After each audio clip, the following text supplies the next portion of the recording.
அன்பும் பண்பும் பாசமும் நேசமும் நிறைந்த நட்புகளுக்கும் உறவுகளுக்கும் என் இனிய காலை வணக்கம். இன்று ஒரு குறள். அதிகாரம் 20. பயனில சொல்லாமை. குறள் எண் 192.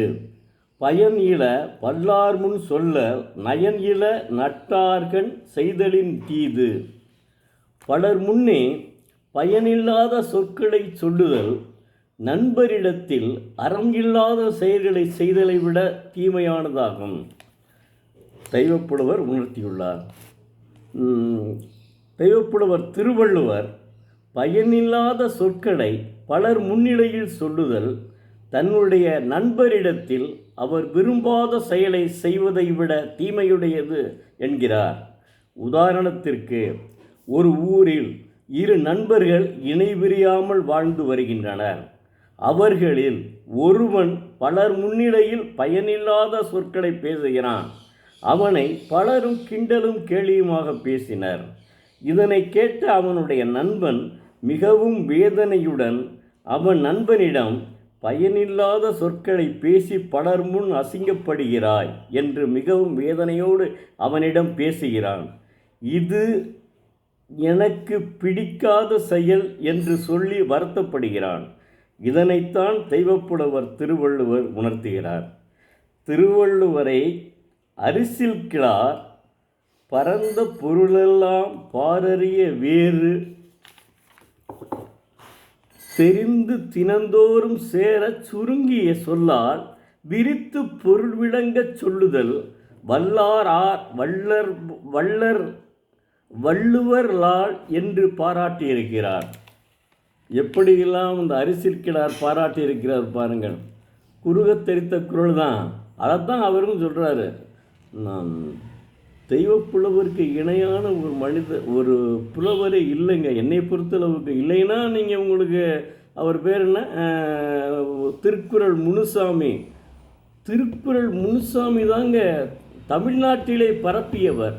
தன் வாழ்நாளை பூரா திருக்குறளுக்காகவே அர்ப்பணித்தவர் அவர். இல்லைன்னா ரஷ்யாவில் டால்ஸ்டாய் அந்த அளவுக்கு ஆங்கிலத்தில் மொழிபெயர்த்து அப்படியே ரஷ்யா மக்கள் திருக்குறளை பேணி போற்றி இருக்கிறார்கள். எனவே தாங்களும் தினந்தோறும் ஒரு குறளை படியுங்கள். தயவு செய்து அதாவது தெய்வப்புலவர் திருவள்ளுவர் எழுதிய குறள்கள் எல்லாத்துக்குமே பொருந்தும். ஆனால் நான்லாம் அதற்கு முன்னாடி நான் இருந்தேன், இதனுடைய திருவள்ளுவர் கருத்துக்கு மாறாக இருந்தேன். ஆனால் படித்தவுடன் தான் மாறிவிட்டேன். தயவு செய்து யாரையும் குறிப்பிட்டு பேசவில்லை என்பதை உணர்த்து கொடுங்க. எல்லாரிடமும் உள்ளது இது. 75 விழுக்காடு மக்கள் இந்த குறளுக்கு அப்பாற்பட்டு இருக்கின்றனர். ஆனால் நீங்கள் இதை படித்தவுடன் நிச்சயமாக மாறிவிடுவீர்கள். இது என்னுடைய நம்பிக்கை. நான் மாறினேன், அது உண்மை சொல்கிறேங்க. நான் மாறிட்டேங்க. அதாவது இன்னா செய்தாரை ஒருத்தல் அவர் நான நன்னயம் செய்து விடுறது இப்போவும் இருக்குது. இயேசுநாதர் அந்த காலத்திலே ஒரு கன்னத்தை அறைந்தால் மறு கன்னத்தை திருப்பி காட்டு என்று சொன்னார். ஆனால் தெய்வப்புலவர் அப்படியெல்லாம் சொல்ல முடியாதுன்னு தான் அவர் இப்படி சொல்கிறார். இன்னா செய்தாரை ஒருத்தல் அவர் நான அவனுக்கு நன்னயம் செய்து விடல். என்ன எப்படிலாம் சொல்லியிருக்காரு பாருங்க. இதுக்கு மேலே ஒரு மனிதர் பிறக்கணுமாங்க? அதுவும் ஓடைச்சுவடியில். சர்வசாதாரணம் இல்லைங்க. நம்ம எழுதிட்டுருக்கோம், ஓடைச்சுவடியில் எழுதியிருக்காரு. அதை யோசித்து அதை அந்த இசை மாறாமல், அதாவது இது சொல்கிறோம்ல, அசை மாறாமல் எழுதியிருக்கிறார். நன்றி, வணக்கம். மீண்டும் நாளை பார்ப்போம்.